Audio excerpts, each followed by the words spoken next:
Pump those numbers, baby. Big show, Hoops Boys podcast with your host with the most, James the Jet, and America's favorite bitch ass white boy Rock.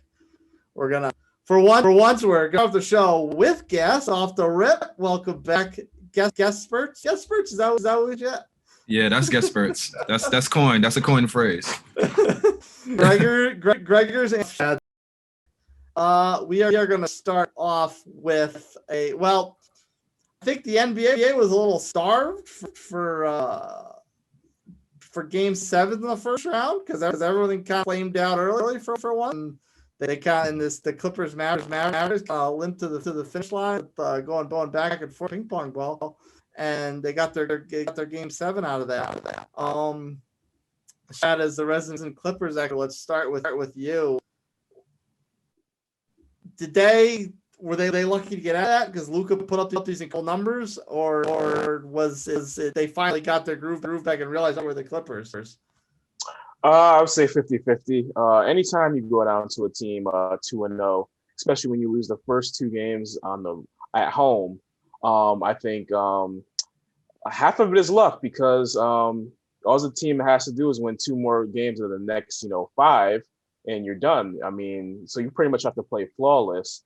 But I did see they started to play a little bit harder, especially, people like Kawhi Leonard.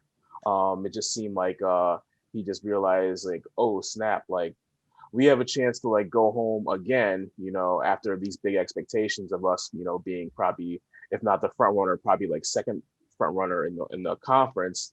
And we're losing to a team, that, really only has one player. And we have, probably maybe the best roster up and down in the league. So I just think they just started to turn up.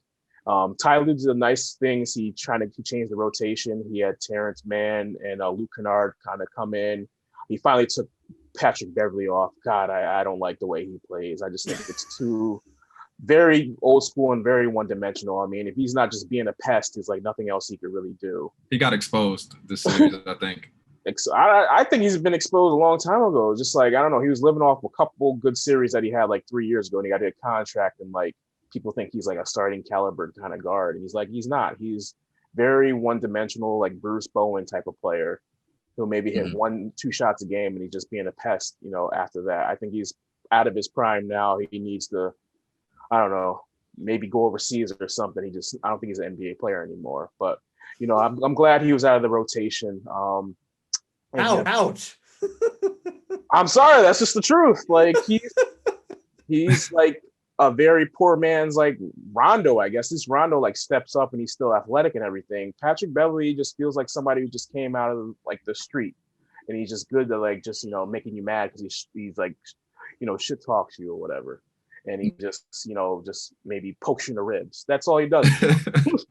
He's like a 6'1". He's a meme. Yeah. Dial back to your street ball days. Is that accurate? Well, I'm just thinking. So, I am laughing about the Beverly chatter. I do think, in his defense, Luka's a different matchup. Luka's huge. I think the misconception that he's a guard, he's a point guard. He's huge. He's a small forward. That's not a good matchup for Beverly. He's way too small for him. And early in that series, like I said, it's much design, and I put that more on Lue. I mean, Luka was, backing his way into him. It's just a terrible matchup, I think. So they had to adjust. I thought it almost took too long, but I give the Clippers Lue credit, and Leonard was awesome. I mean, Leonard obviously. I still don't think Paul George played great in that series. He got himself in foul trouble in Game 5, kind of uselessly, and that almost cost him the series.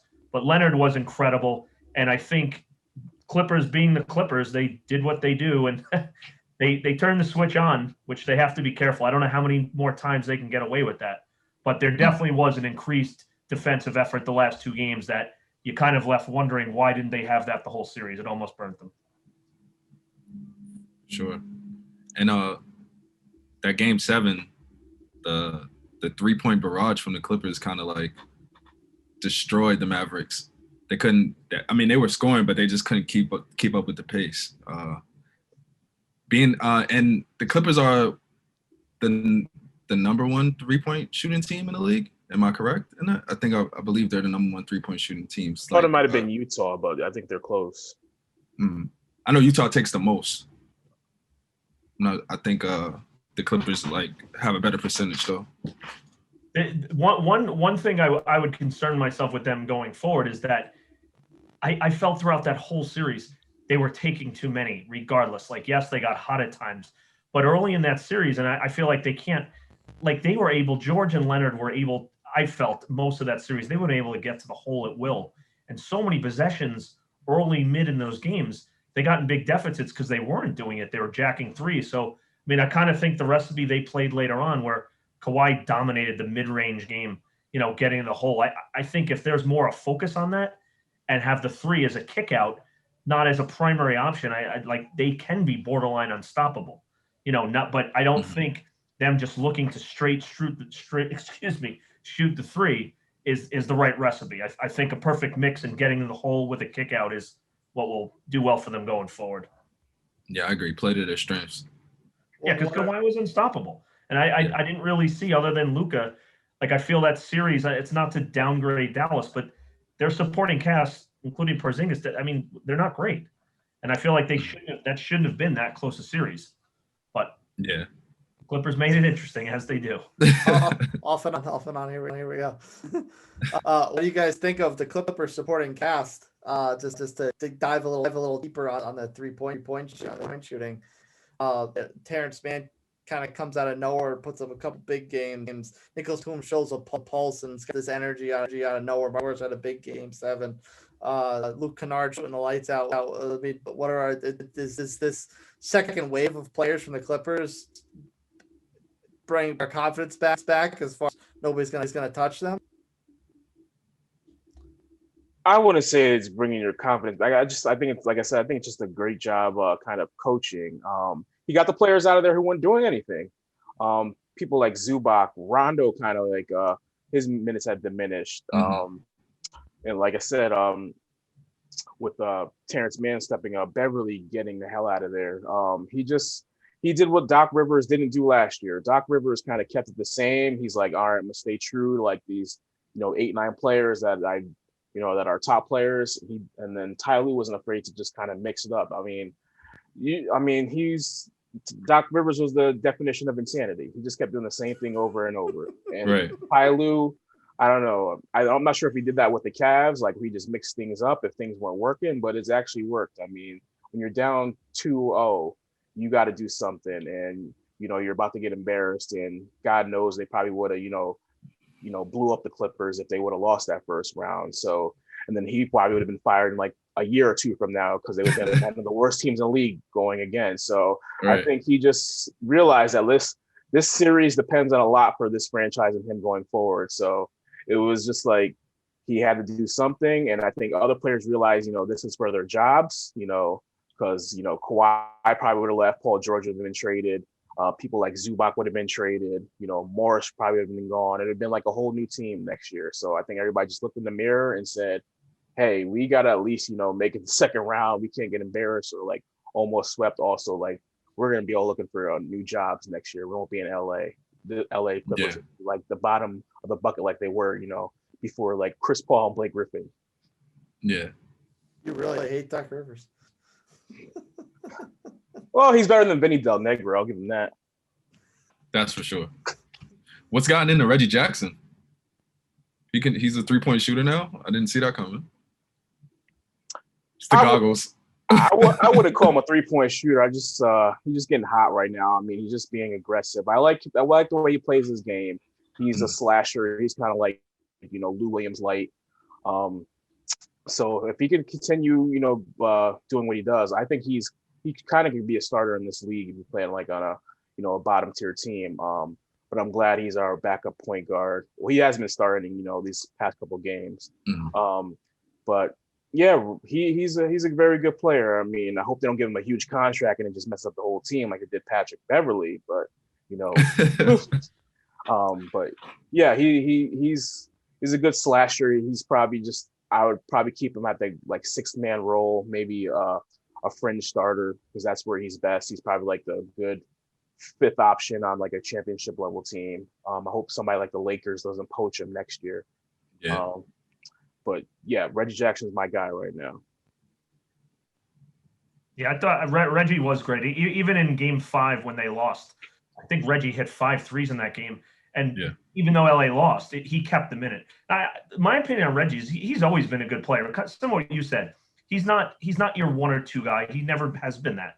But in the role as a facilitator, as extra scorer, almost like a sixth man, like I think he's always been a good player. He's finally getting kind of a chance to shine on a very good team.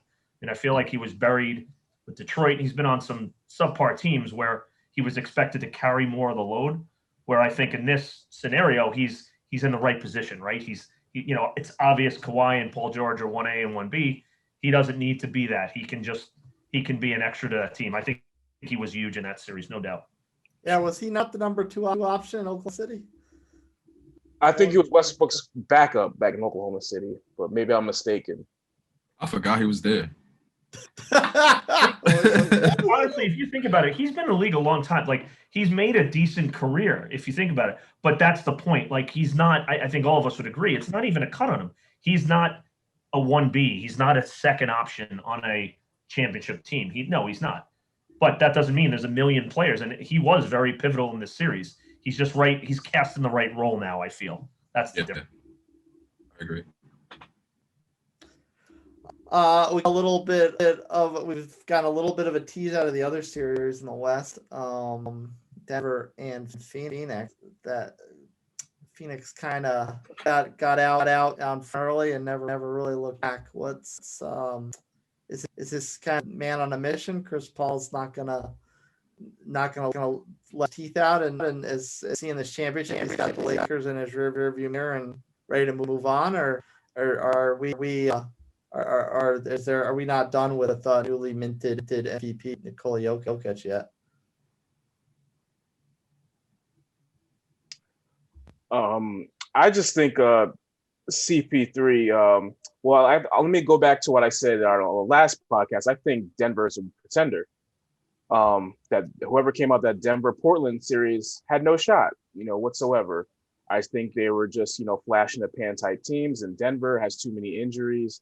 And they really just kind of have maybe two players. They have Jokic, and then they have Michael Porter, who's very hot and cold. I think the Phoenix Suns with CP3 as the leader, I think he's the best leader in NBA, even over LeBron James. He just makes everybody better, without scoring and just by doing the little things. So I think it's just his time. Long as he stays healthy, that's the key thing. But I think, that crowd in Phoenix, they're just so riled up.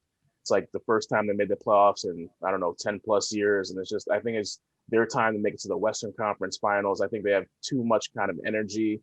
I think they have the right matchups against Denver because they have, Ayton, who could kind of make Jokic more one-dimensional. He's not going to really be as much as he is inside because of Ayton is there. He's going to have to be outside, which is going to kind of take away half of his game, I feel like. So I just think a lot of the matchups, with the Suns have against Denver, defensively is going to make it difficult for them to win the series. I think it's going to be a short series, to tell you the truth. I think it's probably going to be Suns in 5. I feel the same way. Greg, how you feel about I actually feel a bit differently here. I do think the Suns have the advantage. Home court is a huge deal. Number of factors, though. I'm not convinced that Chris Paul will stay healthy this whole series. He definitely labored through the other one, and good on him. I mean, it's a credit that he has played this well, played an amazing game, but he's obviously not 100%. And quite frankly, being, I believe, 36, you don't bounce back like when you're 22. So I don't expect Denver to lay down by any means. And Mike Malone said it best last night. If you really watched that game, if you looked at the final score and didn't watch the game, you'd say, oh, Phoenix beat them handily. Denver actually played really well for a large portion of that game. Phoenix got hot. Mikal Bridges had, I don't know how many three-pointers. They were on fire. They wanted a 16-0 run. So the point is, if you kind of look under the hood on that game, I expected Phoenix to win game 1. I mean, it's a home game. The crowd, as you alluded to. But I honestly think that Denver did the same thing to Portland. They lost game 1. I don't write them off. I think Jokic's play is at such a high level. Porter showed signs of taking another step in the last series. And I actually really like what Monte Morris has done. So my point is, I do think the Suns probably win this series. I do not think by any means the series is a foregone conclusion. I think Denver gives them a run. So based on your observations, let's get a back and forth going. Embrace debate, if you will. You're impressed Denver despite the loss, playing tough. Shad's not. I want to chat a little bit on his pretender label from the last episode. That honestly they didn't impress him enough to shake that label. What's more true, boys? Greg's belief in them that they can overcome loss, or Shad's pretender label not getting knocked off their shoulders. Who wants to take it? The ball. I don't know. I just think what kind of guard play does Nuggets really have right now? I think this is a guard kind of league, and like I said, I think Jokic is half his game is gonna be taken away. So what do you really have? Michael Porter, he's good, but I think he's a very hot and cold type of shooter. Aaron Gordon just reminds me of Blake Griffin light. He's very kind of limited. You don't think so? He's Blake Griffin light. It's pretty accurate. It's just kind of a sting. very athletic. Could jump out the gym, but kind of needs to be set up in a lot of his shots to be very effective. I just think Phoenix has a lot of guys. Has at least 3 or 4 guys who can get their own shot. On the Nuggets, I really only see 2 people who can really kind of do that. So I think that's where it comes down to. And defensively, I don't think the Nuggets have much inside, to kind of keep people like Ayton off the boards, which is they're gonna need. So I just think the energy also seems like Phoenix has more. Maybe it was just like that game 1 crowd, but I don't know. Denver's just too. I feel like they're playing relaxed. Maybe that's a good thing, but I think right now you just need, to play like, every game's a game 7, and they don't feel like they do. Maybe they'll step up, game 2, game 3 down the line, but I think just Phoenix just wants it more when it comes down to. And like I said, I think they're just pretenders. Too many injuries. They can't help that, but that's what it is right now. Greg, challenge him. Challenge. No, that's not completely, that's not wrong in the sense that yes, they have a lot of injuries, but I mean, I have to give them credit and have to give them a shot. I mean, I forgot which game it was in Denver when Lillard went absolutely insane in that game, and Denver still won. So, I mean, they've showed an extreme resiliency, and their bench has played very well. Like Campazzo, like they've made the most of it. Are they as good as if they had Jamal Murray? No, of course they're not. But I mean, you can't discount, Lillard went nuts in that series and they still beat them in 6. And yes, Portland had deficiencies. They weren't great defensively, but I can't write off the fact that they beat an explosive Portland team where their superstar played out of his mind. So again, I do think Phoenix, obviously with home court and, has the upper hand here. But again, I'll just go back to Denver's been resilient, and I don't think they lie down. And the Paul injury status, to me, it's going to be lingering over them, and I'm not convinced that he will be 100% going forward. If he were to miss a significant amount of time, how much worse does that make Phoenix? I still think Phoenix would probably win in 7. I think they're going to win regardless, unless they get Booker and Ayton down, and Paul. I just think the Suns have too much, firepower for the Nuggets.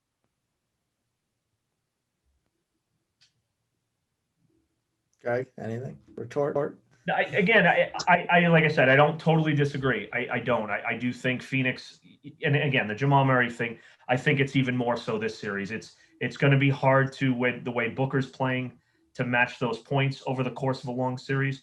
But on the flip side, I don't see Denver lying down. I think Malone's a great coach. I was extremely impressed the way they won that series in lieu of how Lillard played. So I would have been. I think Phoenix almost needed game 1 more than Denver did. I expected them to win. So I think Denver will still make this a series. And again, I like the Lakers.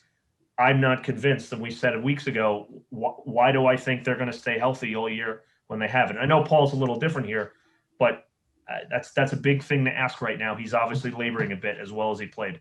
So I don't write this one off yet. Put it that way. partner, anything else you want to push them on before we move on? I do agree that CP is a major factor in this series, and as history shows, he loves to get hurt. So we'll see what happens. Think about it. Like I remember when he was with Houston that year in Harden, they had a legit shot to beat Golden State, and it does seem like he snaked it. It's not like we're wishing that, or I don't even want to say injury prone, but he's smaller. He plays a very tough, demanding game, and again he's 36. I mean, you just anyone who's played at any level, you don't recover the same. So if he takes another hit to the shoulder, to that bad shoulder, what happens then? And again, on the same token, Cameron Payne's played great for them, but it's not the same without Paul. So my point is, I think I think there's still some things to be determined in this series. Phoenix held serve. I think that was their job, but I don't think it's over. Yeah. Well, stick with us, boys and girls. Guest experts, if you come back with us, we'll get back to the East Coast. East Coast still on. If you want to get in the conversation, follow us at Boys Pod on Instagram and Twitter. And come right back. We'll kick it back to the Eastern Conference. Who's this podcast? Stick it here.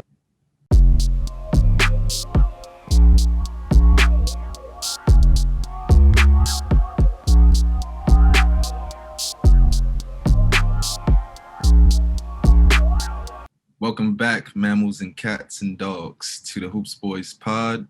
Got our guest experts back. We got our guest experts back, Greg and Chad, to talk about these East Coast second round playoff matchups. And I want to start with the Bucks and the Brooklyn Nets. You guys were pretty high on Milwaukee, and they seem to be getting played out of the gym. Greg, any thoughts on what's going on in that series? Well, I disagree with what you just said, because I don't think Milwaukee entered the gym last night. I don't know what that was out there. I mean, it's obvious, Brooklyn is talented as heck. Durant and Irving both, look on another level right now. But regardless, as well as Brooklyn played, that was a debacle by Milwaukee yesterday, by any stretch of imagination. I mean, there's not a single guy I saw on that team last night that played anything close to their capabilities. I think their best shot is, I believe they lost by 50, if I'm right. Yeah. You know what? The game film, I don't want to say it's irrelevant. They go back to Milwaukee now and say, you know what? Let's scratch that. Like, let's go back to drawing board. Let's resemble what we were most of the season, even when they played them. So I don't think it mattered if Harden was there or not last night. Milwaukee was just awful. So for them, as Brooklyn's going to get their points, we all know that. They're not going to shut them down. No. Milwaukee has to play up to their capabilities, which they did not do. And I there's probably a little, starstruck in Brooklyn, after losing game one. They looked a little deer in the headlights last night. No pun intended. No, they literally. But across the board, they would admit to a man they were horrible. I actually would expect. I mean, I think going down a 2-0 hole to this Brooklyn team, it might be too much to overcome. I would be surprised. I actually would think Milwaukee does come back and win game 3. Like I said, I kind of just scratched that game. It was a horrible effort. They would have lost to anyone last night. But I do think I kind of thought going in, Milwaukee probably needed one of those two. That's going to be hard to beat that team 4-5 now. Take the money on the Bucks. Now, me personally, I don't think that the Bucks can win in a shootout with Brooklyn. Like, it's no way they can do it. So I don't understand how they're gonna even get a game in this series unless somebody else gets hurt on Brooklyn. I would expect, just logically, and you see this a lot in playoff series, when teams get blasted like that, they go back home, the crowd's behind them. They still have Giannis. I think win or lose, that'll be a completely different game 3. Yeah, they're not going to lose by 50. Yeah, and even if they go out, say, in 5 games, even in 4, I think you'll see their absolute best effort, the defensive intensity. Even Kyrie alluded to it in his postgame. He said, listen, we acknowledge, yes, it was a great win. we know that not every game is going to be like this. And I think exactly that. Like Milwaukee will come out. They'll resort back to their defensive print. No, they're not going to shut them down, but they're not. Milwaukee's not the squad that gives up 130 a game either. So that's ridiculous. I think Milwaukee, punches back in game 3. I actually expect them to win that. And I don't know from there, but last night was a debacle. There's no other way to put it. A drubbing. Oh, it's awful. Really horrible. It was garbage time I remember early fourth, and you literally, it's like when you watch NFL preseason and there's 7th string receivers in the game. You're like, who is this? Right. In the game? High school? That's from 3 blocks down the road. Right. Giannis played like under 20 minutes or something crazy like that. I'm like, oh, they threw in the towel early. It's the right move. Listen, when they were anyone who watched any part of that game, there was no chance they were getting in it. It's like, don't get them hurt. You're going to lose this game. There's no doubt. Yeah. Rest up and, come back fight in game 3. Yeah. Shad, any thoughts? No, I'm kind of with you. I don't see a snowball's chance in hell that the Bucks win this series. I think maybe they'll get a game. I think I can see them getting game 3. But after that, I don't see them winning any other games in the series. I just don't think they're athletic enough to keep up with the Nets. The Nets seem like they have, a bunch of guys who could score. And I mean, this is not 1980s basketball.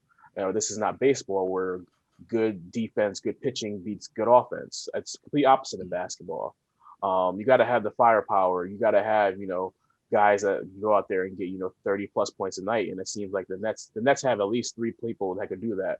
Probably 4 if Blake Griffin's turns back the clock, 5 if Joe Harris is hitting from threes.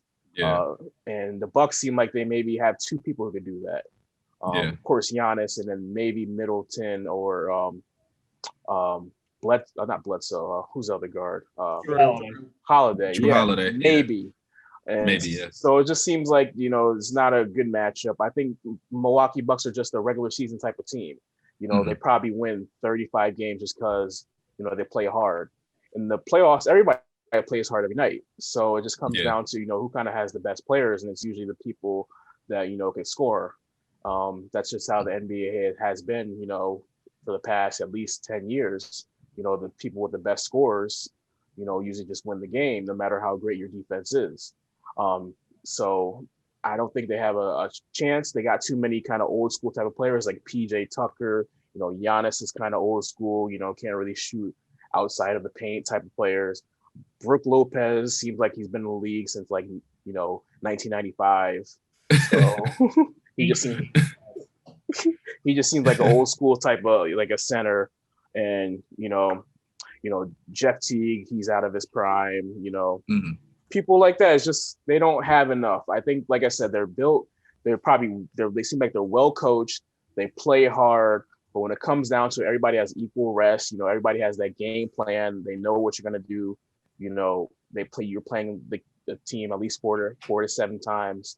So it's at the end of the day, what you're gonna do. It's just a matter of execution. And when you have better offense than the team has on the other side, that's what it comes down to. The Milwaukee Bucks defense, I think, on offense, I think is just very average. And then you're playing probably the best offensive team, this year, probably since like the Golden State Warriors when they had their firepower a couple years back. So you're playing kind of a historic offensive team. I don't think you're gonna be able to touch them at all. I'm sorry. I think the only people that are gonna be touching them is probably maybe the Clippers if they make to the finals. Other than that, I think the Nets are just going to kind of roll to this NBA championship. I agree. Well, let's say that. You heard me. One thing I want to add, and I would say, I don't know, I definitely didn't see this coming. I don't know how many did. In Brooklyn's favor, which this kind of gone under the radar. So as good as Kyrie and Irving have been, Kyrie and Durant have been, they have their bench guys. Like Blake Griffin, they've made a big difference. Blake Griffin looks like 10 years ago, Blake.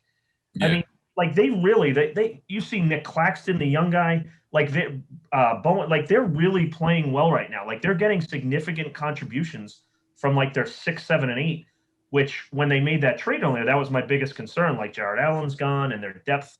And I'll give them credit. If those guys are going to stay at that level, even Mike James, who they brought in late in the year. Like those guys are playing significant contributors right now. And if that's going to continue, like, boy, that's almost lights out for everybody. You know, if they're going to get that from those other guys, that's almost unbeatable. Yeah, they're tough out for sure. Sorry, Chase, go ahead. To expand a little bit on something you guys brought up, if now his absence not having too much of an effect on the first two games, notwithstanding, if assuming Milwaukee gets a little bit of a juice going back home, Harden's absence can continue throughout the series. Does that cause a problem in Milwaukee getting back into, or is it really just not going to matter? And what we've seen the last two games is what we're going to see, regardless of whether the beard's on the court or not. I think the last two games is what you're going to see. I don't even think they bring James Harden back for this series. No, he's not coming back.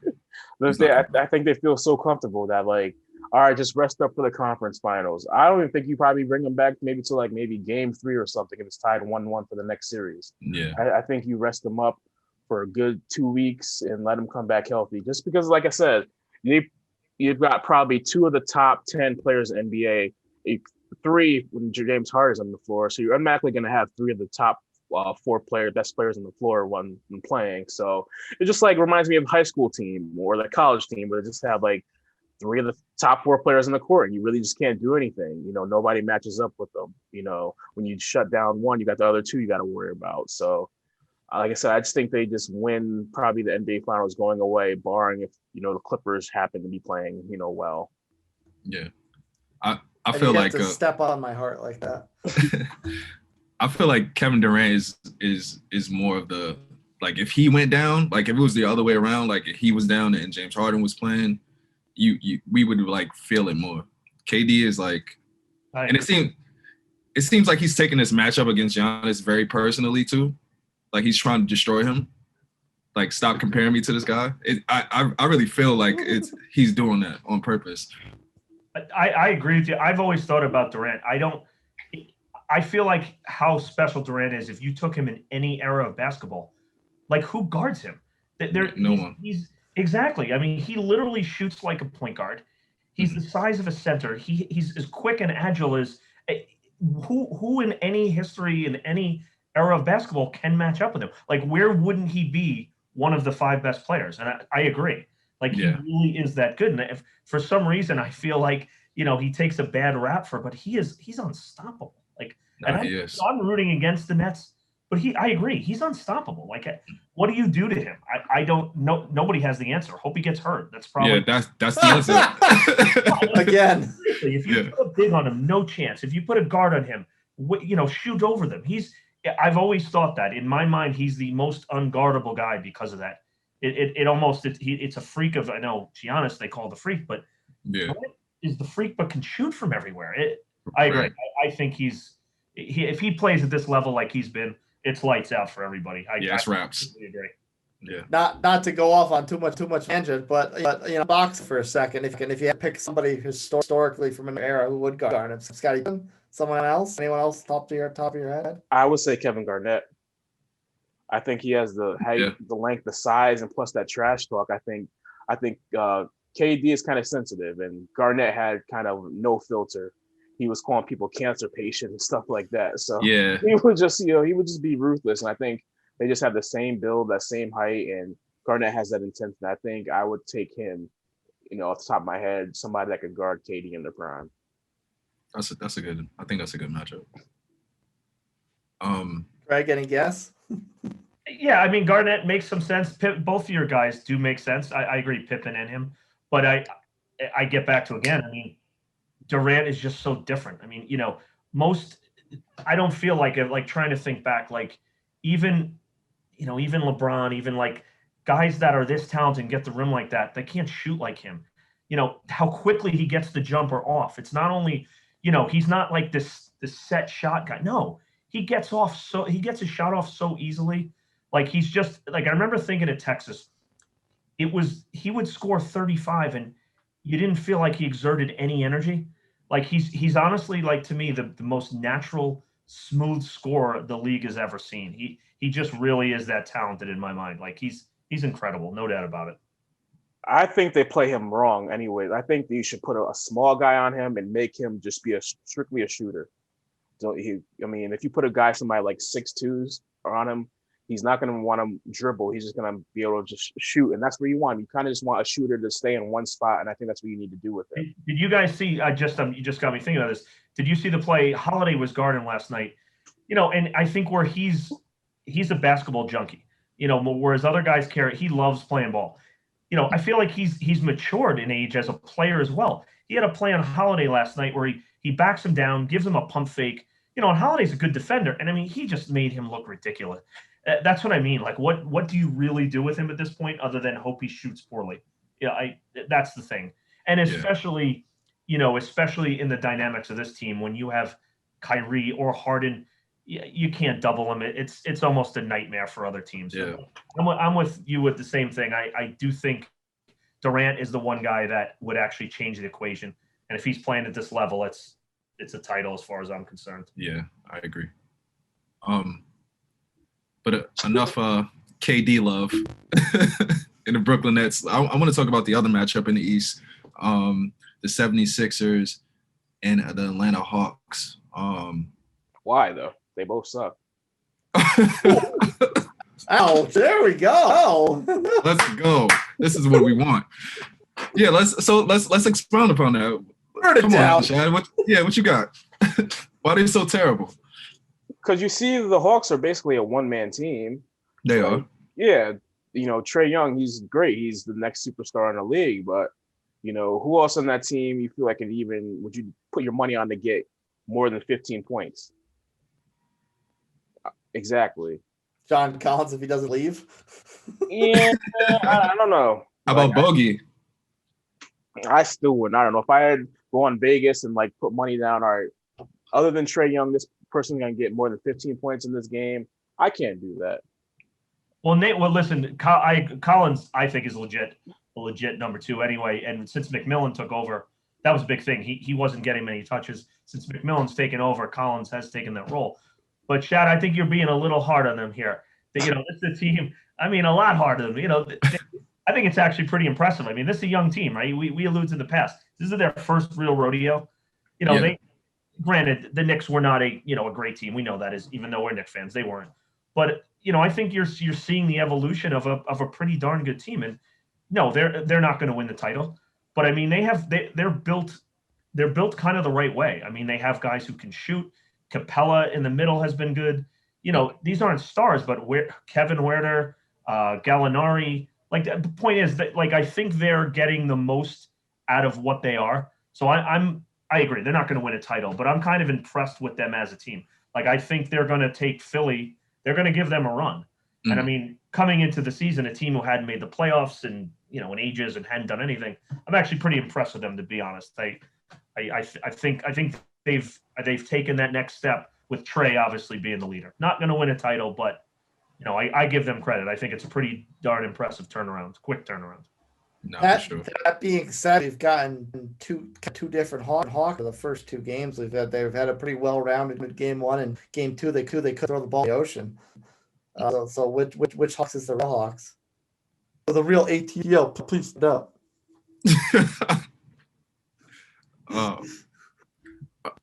I mean, it seems like Philly found something towards the end of the game 1 that kind of carried into game 2.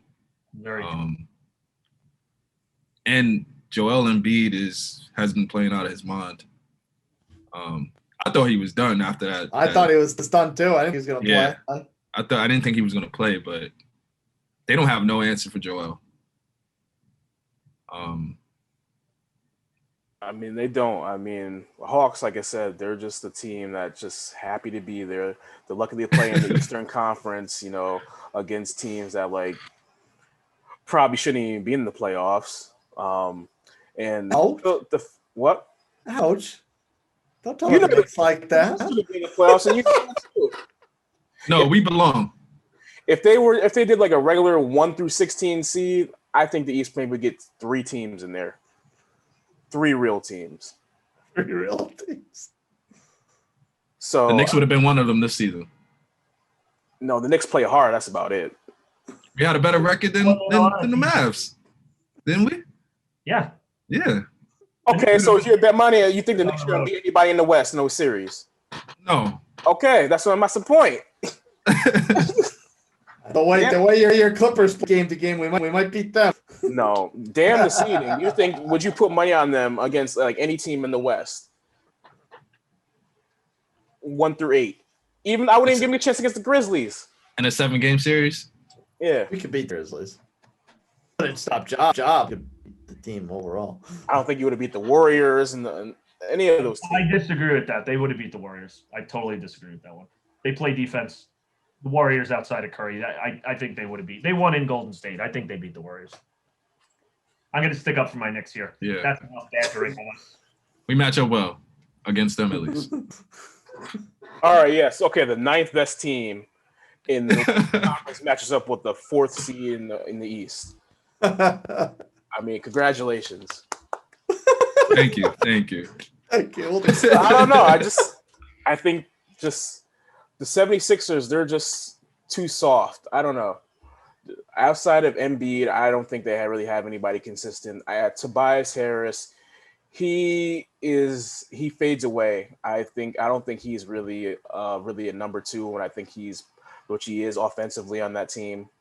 I think you could pretty much limit his game. I don't think he really creates his own shot too much. I've seen him on the Clippers. That's why the Clippers traded him away, and they did better when he was gone.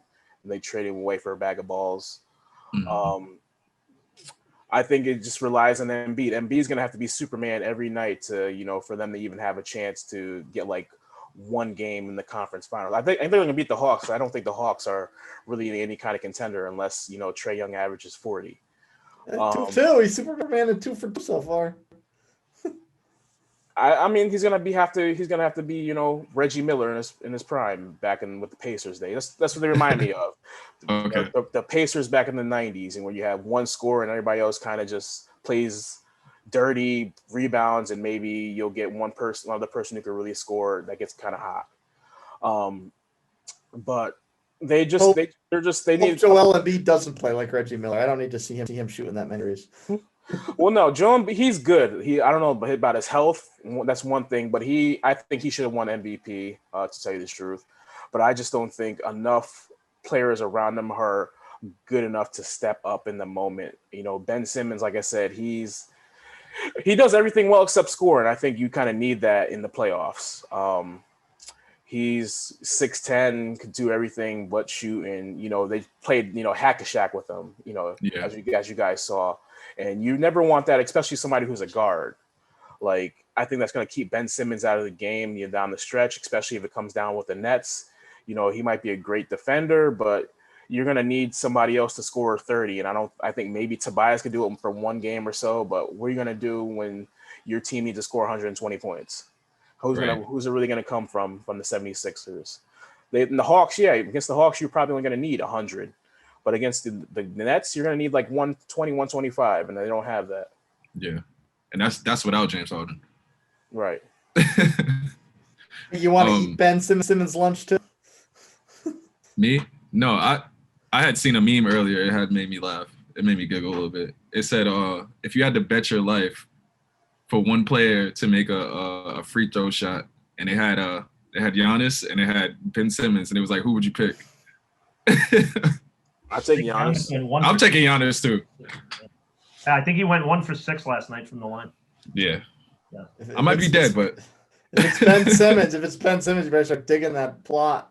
Right.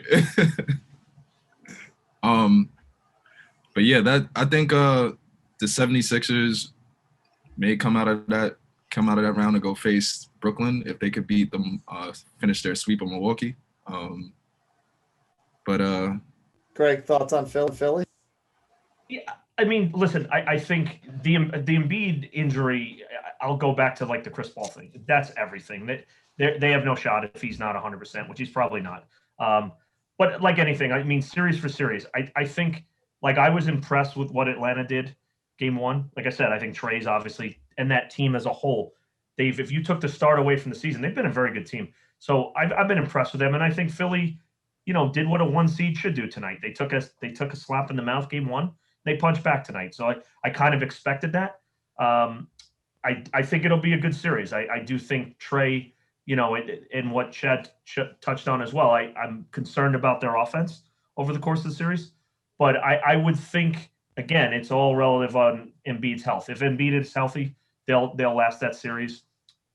Then on to the Nets. Again, I just think if the Nets stay at that level, that I don't think anyone's going to beat them. Yeah.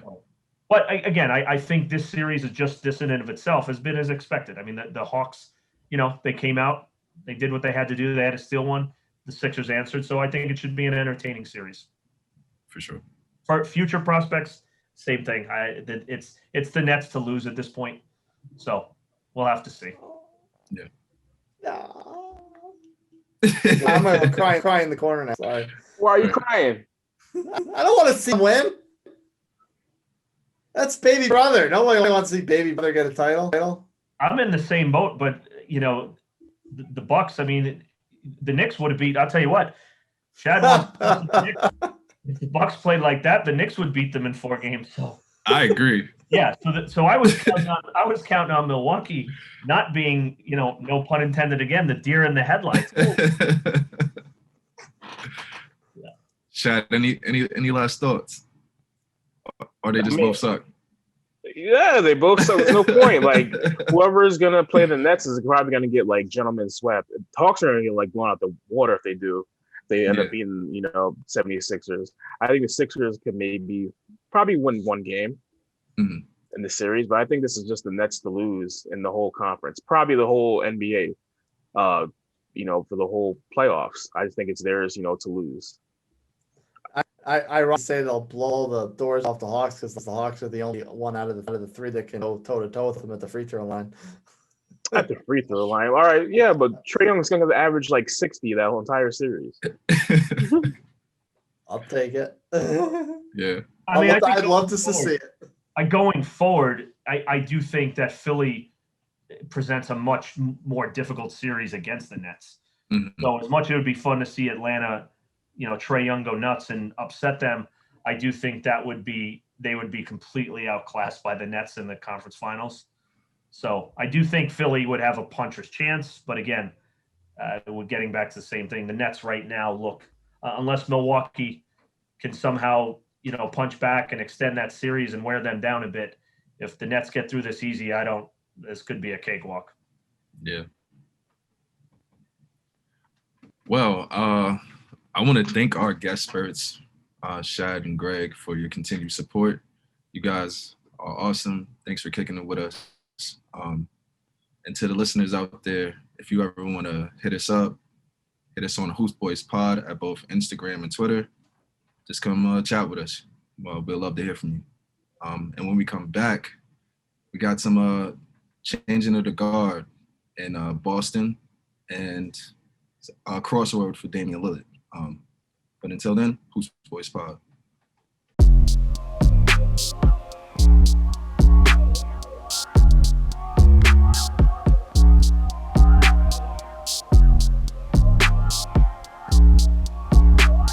Welcome back, boys and girls. Let's close the show with some take it away from the playoffs for a minute and then talk some rumors.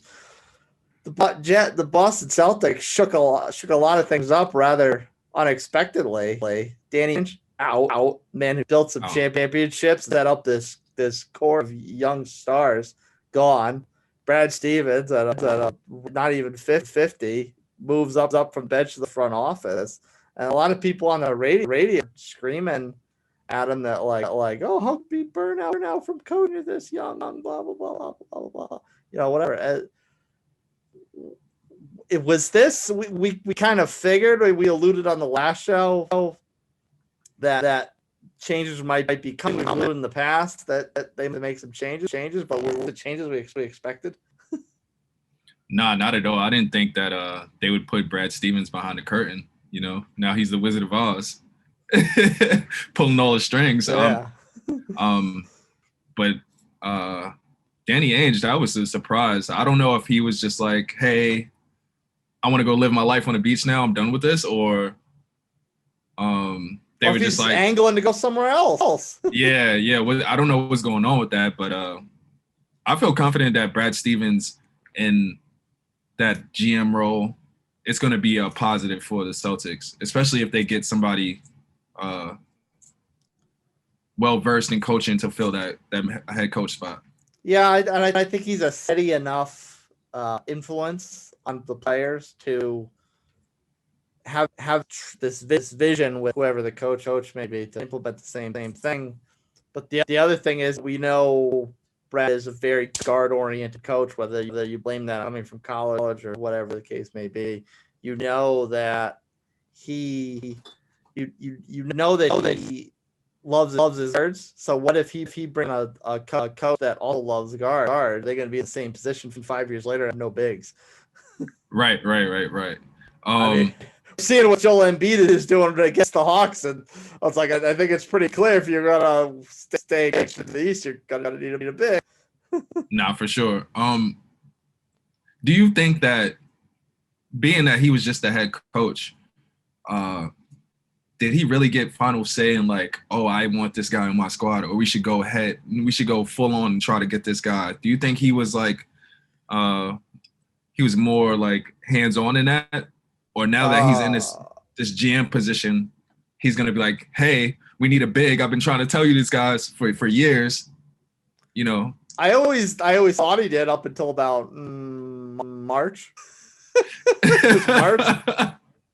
Because I did nothing of the moves that they've done made me think that his handprint was on that team, but the roster that they assembled, this year at mid-season made me question that a little bit. It's like, okay, I know he's big at guard. It seems like too many guards. Yeah, and then the baffling thing was, I mean, it wasn't that baffling because you could tell that they kind of missed Gordon Hayward, so that's why they went out and got Evan Fournier, and it kind of worked out. But it's like it still didn't fulfill the need of them not being able to show up their paint defense and rebounding and all that.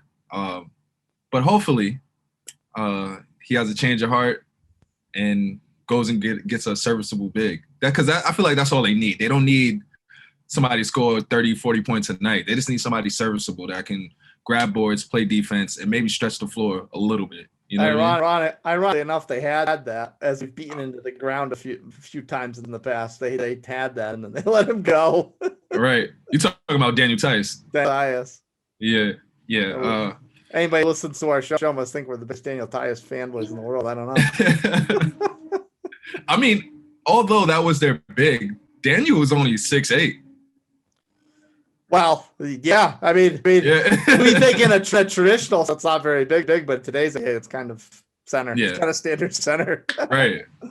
When everyone's playing 3-point guards in their starting lineup. Right. As far as names right now, they've only started on their internal camps. But as far as big names mentioned were the recently let go former coach of the Atlanta Hawks, Pierce, Jason Kidd, his assistant. Jason Kidd, someone that his name popped up instantly a lot in the radio chatter, media chatter. Is Jason? You think, like, I personally think why would Jason Kidd not want that job? But let's look contrarian and talk maybe reasons why that wouldn't work, or why that's not a good decision for Justin or Jason Kidd. Maybe he's looking for a more like substantial situation, like a more ready to go situation. Like I want to be able to compete for a championship right out the gate. I mean that's hard to come by right now, because I feel like teams that are in that window kind of going to keep their coaching staff or whatever. But I don't know. Outside of a missing piece or two, how does Boston not fill that classification? Right. Because like you said, I don't think they're that far away. They have a stud in Jason Tatum. They got good surrounding pieces. Kemba Walker, who's, I don't know what's going to happen there with him. Yeah, he might get shipped out. But Jaylen Brown is also a very good player.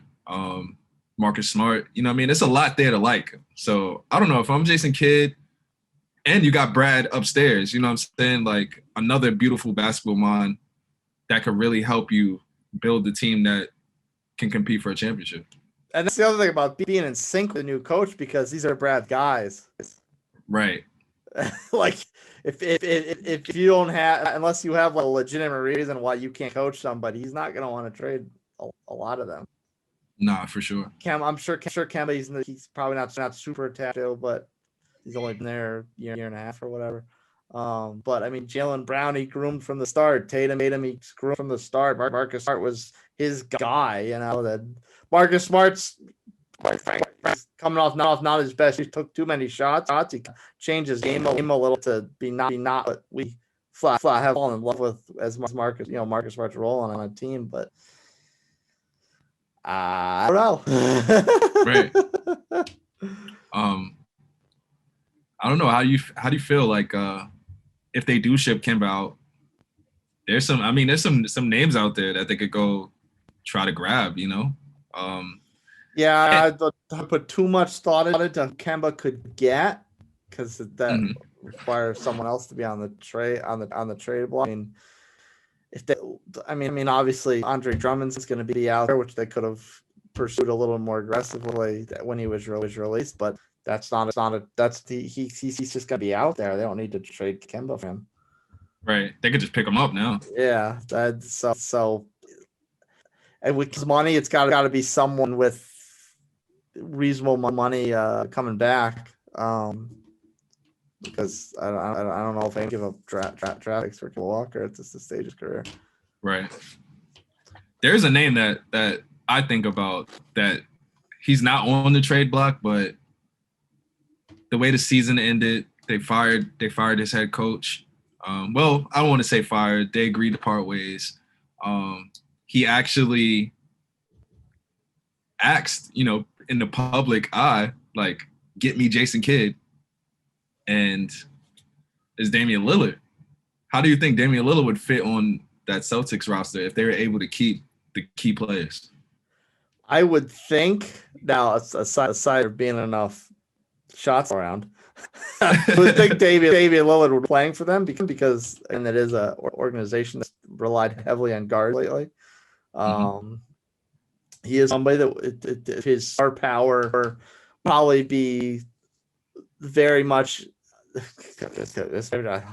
don't know if his star could be elevated more than it already is, but right. Playing on East Coast, getting more earlier prime time, you know, viewership love, playing on a historic big market team, having a lot, you know, more media limelight on it. You know, I don't think he's someone that as we've seen it from big shots and big performances in the playoffs.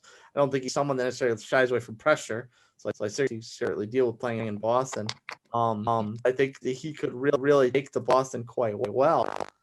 But as we were, you know, we talked a little off air about what's it going to take to get Damian Lillard, and what's Boston? They've kind of shoved off so much to their supporting.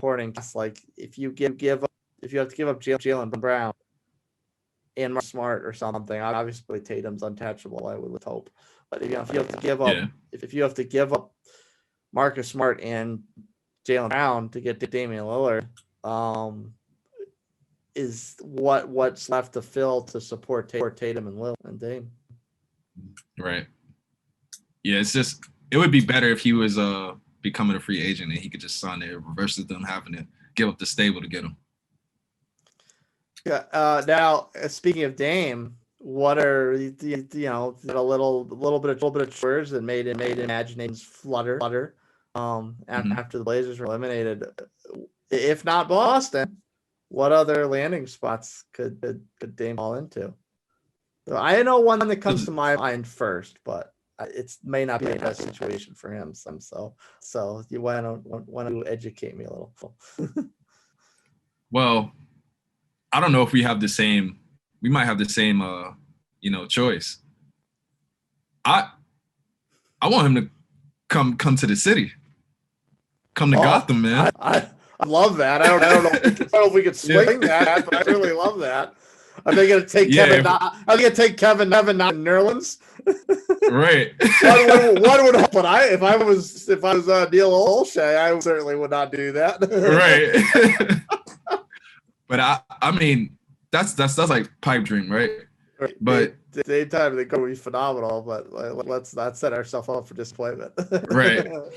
Let me think. I was thinking about this. It's so hard for me to like visualize Damian Lillard in another jersey. You know what I mean? Like, but yeah, the red and black's kind of synonymous with him at this point.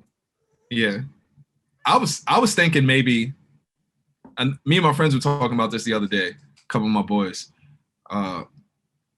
What if he went to Golden State? What would they?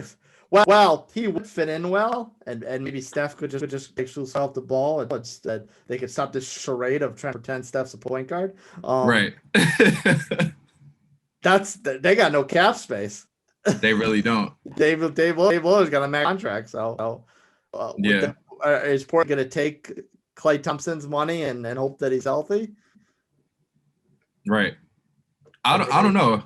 Or go after Wiseman and take Wiseman, take Poole. Take Poole, yeah. A couple draft picks. Empty out all that bottom quote unquote bottom barrel contracts that are on their roster. Yeah. Right, make room. Yeah. I don't know. It's tough because I don't know if Dame might be stuck in Portland for the foreseeable future, because either the Blazers are going to have to take less than what he's worth, or Portland would be better off trading CJ. I agree. That's something to support Dame. Now I don't know if that's a better big man Nurkic, or another or someone who's similar to CJ McCollum, just better. I mean, they certainly could use a big swing player, but I mean, if they wind up keeping Norman Bell, who's been fantastically for them, if Carmelo comes willing to continue in that 6-man role, I think they're okay on the wings. I mean, Covington's played well for them as well, so they're not those like tweener players are not really what's what I'm looking for. They're not really struggling to have players like that.